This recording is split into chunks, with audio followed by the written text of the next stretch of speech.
नमस्कार, मैं श्वेता। उत्तर प्रदेश की खबरों में आपका स्वागत है। आज है 11 जनवरी, दिन रविवार। खबरों की ओर बढ़ने से पहले एक नजर डालते हैं आज की सुर्खियों पर। उत्तर प्रदेश ज्वेलर्स ने नकाब हिजाब वाले ग्राहकों से व्यापार रोका। योगी सरकार की नई नीति से यूपी बनेगा ग्लोबल जीसीसी हब। एसआईआर में नोटिस जारी होने के 7 दिन बाद होगी सुनवाई। जी राम जी योजना से ग्रामीणों को मिलेगा 125 दिन का गारंटी रोजगार। हरमनप्रीत कौर बनी डब्ल्यूपीएल की सबसे ज्यादा रन बनाने वाली भारतीय बैटर। चलिए एक नजर डालते हैं आज की 25 बड़ी खबरों की ओर। भारतीय सेना एसएससी टेक्निकल पदों पर 5 फरवरी तक करे आवेदन। भारतीय सेना ने एसएससी टेक्निकल भर्ती 2026 का नोटिफिकेशन जारी कर दिया है, जिसके तहत कुल 350 पदों पर भर्ती होगी। आवेदन प्रक्रिया 7 जनवरी से शुरू हो चुकी है और इच्छुक उम्मीदवार 5 फरवरी 2026 तक ज्वाइन इंडियन आर्मी nic.in पर आवेदन कर सकते हैं। पात्रता के अनुसार उम्मीदवार की आयु 1 अक्टूबर 2026 को 20 से 27 वर्ष के बीच होनी चाहिए। अभ्यर्थी के पास इंजीनियरिंग में स्नातक डिग्री हो या वह अंतिम वर्ष में अध्ययनरत हो। चयन प्रक्रिया में एसएसबी इंटरव्यू और मेडिकल टेस्ट शामिल होंगे। आवेदन के लिए वेबसाइट पर रजिस्ट्रेशन कर फॉर्म भरना होगा, दस्तावेज अपलोड करना होगा और प्रिंट आउट अनिवार्य है। उत्तर प्रदेश ज्वेलर्स ने नकाब हिजाब वाले ग्राहकों से व्यापार रोका। उत्तर प्रदेश में ज्वेलर्स नकाब, हिजाब, हेलमेट या फिर मास्क पहनकर आने वाले ग्राहकों से व्यापार न करने की मुहिम चला रही। लखनऊ में इसे सर्वसम्मति से लागू किया गया है। उद्देश्य दुकानों में चोरी, लूट और टप्पेबाजी रोकना है। व्यापारियों ने सुरक्षा बढ़ाने और पुलिस के सहयोग को अहम बताया, ताकि हर व्यक्ति की पहचान सीसीटीवी में स्पष्ट हो और अपराध घटे। जूनियर हाई स्कूल भर्ती 2021 के चयनित अभ्यर्थियों के लिए अभिलेख सत्यापन शुरू। अशासकीय सहायता प्राप्त जूनियर हाई स्कूल में प्रधानाध्यापक और सहायक अध्यापक भर्ती परीक्षा 2021 के चयनित उम्मीदवार के लिए काउंसलिंग और अभिलेख सत्यापन 12 जनवरी से शुरू होगा। अभ्यर्थियों को विभागीय वेबसाइट से जांच प्रपत्र डाउनलोड कर अपने मूल प्रमाण पत्रों के साथ राज्य शैक्षिक तकनीकी संस्थान लखनऊ में उपस्थित होना अनिवार्य होगा। आईगार्ड पोर्टल पर 31 मार्च तक पाठ्यक्रम रिपोर्ट अपलोड करना अनिवार्य। प्रधानमंत्री नरेंद्र मोदी के मिशन कर्मयोगी के तहत उत्तर प्रदेश सरकार ने सभी अधिकारियों को 3 अनिवार्य पाठ्यक्रम पूरे कर 31 मार्च तक आईगार्ड पोर्टल पर रिपोर्ट अपलोड करने का निर्देश दिया। प्रदेश ने पंजीकरण और पाठ्यक्रम पूर्णता में शीर्ष स्थान हासिल किया है। अब तक 18.8 लाख कार्मिक ऑन बोर्ड और 72 लाख से अधिक पाठ्यक्रम पूरे किए जा चुके हैं। एसआईआर में नोटिस जारी होने के 7 दिन बाद होगी सुनवाई। उत्तर प्रदेश में एसआईआर अभियान के तहत नोटिस 1-2 दिन में जारी होंगे, जिनकी सुनवाई नोटिस मिलने के 7 दिन बाद होगी। 1.04 करोड़ नो मैपिंग मतदाता नोटिस के दायरे में है। भारत निर्वाचन आयोग ने बुके कॉल विथ बीएलओ सुविधा शुरू की है। 3 दिनों में 33,624 नए मतदाता बनने के लिए आवेदन किए गए। जी राम जी योजना से ग्रामीणों को मिलेगा 125 दिन का गारंटी रोजगार। जल शक्ति मंत्री स्वतंत्र देव सिंह ने प्रयागराज में कहा कि जी राम जी योजना से ग्रामीण विकास को नई गति मिलेगी। इस योजना में मजदूरों को 125 दिन का गारंटी शुदा रोजगार, साप्ताहिक भुगतान और पारदर्शी व्यवस्था मिलेगी। मनरेगा की फर्जीवाड़ा वाली खामियों को दूर कर इसे मजदूर किसान हितैषी बनाया गया है। योगी सरकार की नई नीति से यूपी बनेगा ग्लोबल जीसीसी हब।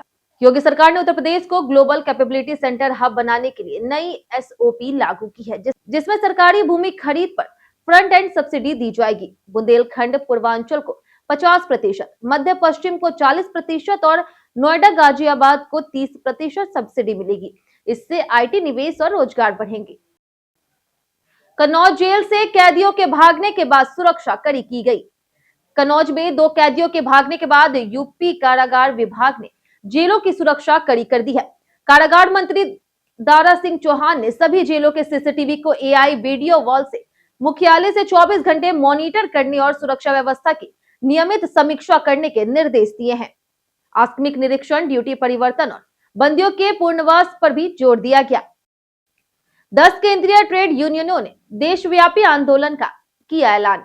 देश के 10 केंद्रीय ट्रेड यूनियनों के संयुक्त मंच ने 12 फरवरी को बिजली निजीकरण, श्रम संहिता और इलेक्ट्रिसिटी बिल के खिलाफ राष्ट्रव्यापी हड़ताल का ऐलान किया है। इस आंदोलन में INTUC, AITUC, C2, HMS, AIUTUC समेत अन्य यूनियन शामिल हैं। बिजली कंपनियों के निजीकरण और स्मार्ट मीटर की विश्वसनीयता।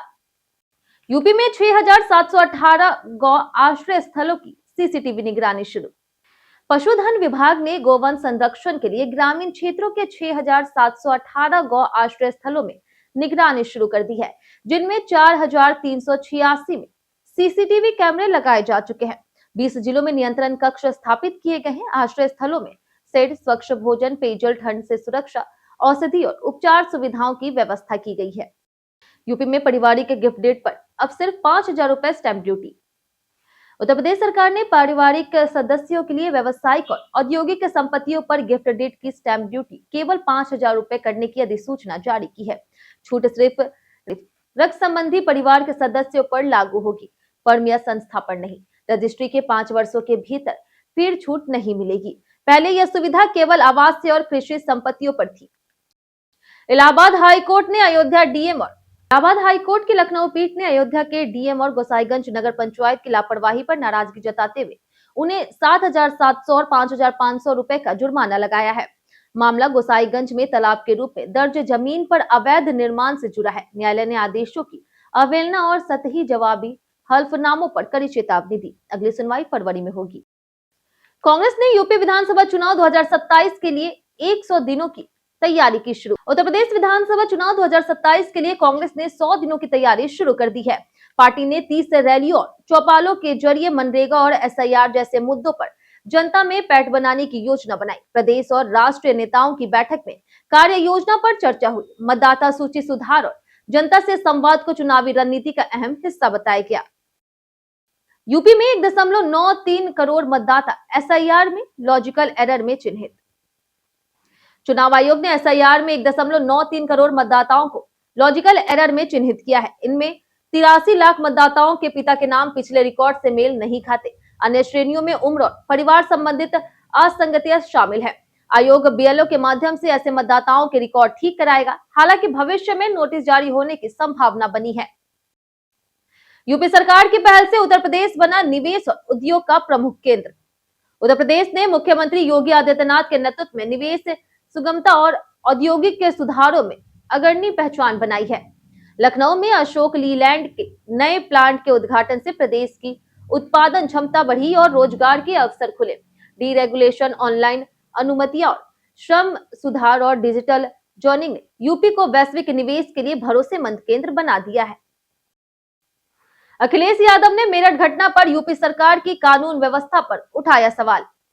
सपा अध्यक्ष अखिलेश यादव ने मेरठ में मां पर हमला और बेटी अपहरण की घटना पर भाजपा सरकार की कानून व्यवस्था पर सवाल उठाया। उन्होंने महिला सुरक्षा, अपराध और भ्रष्टाचार में बढ़ोतरी की आलोचना की। सपा प्रदेश अध्यक्ष श्यामलाल पाल ने नो मैपिंग मतदाताओं के नोटिस बुधवार उपलब्ध कराने और कम बने बूथों की शिकायत की। जाने कैसा रहेगा यूपी के मौसम का मिजाज। पश्चिमी विक्षोभ के असर में यूपी के कई शहरों में बारिश, ओले और कोहरे देखने को मिला, जबकि 2 दिन भीषण सर्दी से राहत मिलने की उम्मीद है। कोहरे की तीव्रता घटने और तापमान में बढ़ोतरी होगी। अलीगढ़ सबसे ठंडा रहा, वहीं आज भी मौसम शुष्क और अपेक्षाकृत बेहतर रहने का अनुमान है। एपीजे अब्दुल कलाम विश्वविद्यालय में कॉपियों का पीजी स्तर से मूल्यांकन संभव। राज्यपाल आनंदीबेन पटेल ने डॉक्टर एपीजे अब्दुल कलाम प्राविधिकी विश्वविद्यालय में कहा कि उत्तर पुस्तिकाओं का मूल्यांकन अत्यंत सावधानी पूर्वक किया जाए।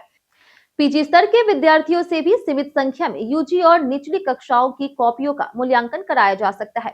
पारदर्शी और टेक्निक आधारित प्रणाली लागू की जाए। नकल रोकने अभिभावकों से संवाद जरूरी है। व्यापारियों की शिकायतें अब ई ऑफिस के जरिए होगी ट्रैक और समाधान। राज्य कर विभाग व्यापारियों और कर्मचारियों की शिकायतों के निस्तारण को अब ई ऑफिस से जोड़ेगा। सभी शिकायतें ऑनलाइन पत्रावली के रूप में आगे बढ़ेगी, जिनकी मॉनिटरिंग और सूचना शिकायतकर्ता को मिलेगी। शासन की निगरानी में पारदर्शी प्रणाली लागू होगी। इसके लिए अधिकारियों को एनआईसी द्वारा प्रशिक्षण दिया जाएगा और हर बुधवार शिकायत सुनवाई होगी। राजनाथ सिंह और सीएम योगी ने किया लखनऊ ईवी प्लांट का उद्घाटन। मुख्यमंत्री योगी आदित्यनाथ और केंद्रीय रक्षा मंत्री राजनाथ सिंह ने लखनऊ में अशोक लीलैंड के इलेक्ट्रिक व्हीकल प्लांट का उद्घाटन किया। यह प्लांट प्रदेश में स्वच्छ और हरित परिवहन को बढ़ावा देगा। हिंदुजा समूह 10,000 युवाओं को कौशल प्रशिक्षण देगा। यूपी में निवेश और रोजगार के अवसर बढ़ेंगे। विकसित भारत का रास्ता यूपी से होकर जाएगा।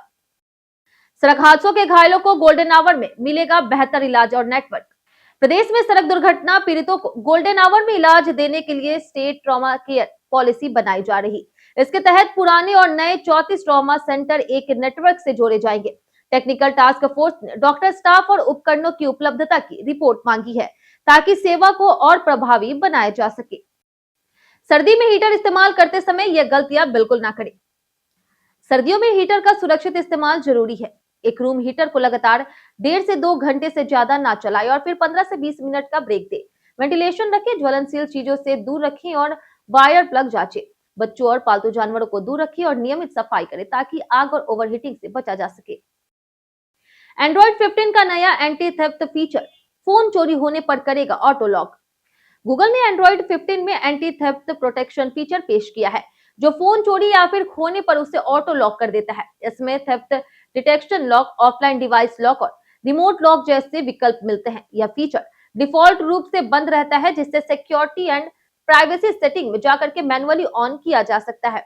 इससे स्मार्टफोन की सुरक्षा काफी बढ़ जाती है। हरमनप्रीत कौर बनी WPL की सबसे ज्यादा रन बनाने वाली भारतीय बैटर। हरमनप्रीत कौर की कप्तानी में मुंबई इंडियंस को WPL 2026 के पहले मैच में RCB के हाथों हार का सामना करना पड़ा। हरमनप्रीत ने 20 रन बनाकर के WPL की सबसे ज्यादा रन बनाने वाली भारतीय बैटर बनकर शेफाली वर्मा का रिकॉर्ड तोड़ा।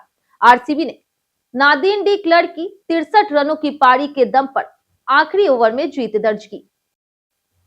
कई कारणों से दर्ज है भारत के इतिहास में आज की तारीख। 1927 में सरस्वती राजमनी का जन्म हुआ, जो भारत की सबसे कम उम्र की महिला जासूस थी। 1954 अनलजीत सिंह का जन्म हुआ, जो भारत के प्रसिद्ध उद्योगपति थे। 1986 में लाल बहादुर शास्त्री का निधन हुआ, जो स्वतंत्र भारत के तीसरे प्रधानमंत्री थे। 1973 में राहुल द्रविड़ का जन्म हुआ, जो भारत क्रिकेटर खिलाड़ी हैं। 1993 में अंकिता रैना का जन्म हुआ, जो भारतीय टेनिस खिलाड़ी और महिला एकल में वर्तमान भारतीय नंबर 1 है। हम प्रतिदिन आपसे 5 ऐसे जरूरी सवाल और उसके जवाब बताएंगे, जो कि UPPSC जैसे अन्य प्रतियोगी परीक्षाओं में काम आएंगे। सवाल इतिहास, यूपी स्पेशल, विज्ञान, करंट अफेयर्स और भूगोल से रहेंगे। पूछे गए 5 सवाल में आपने कितना सही जवाब दिया, यह हमें कमेंट करके जरूर बताएं।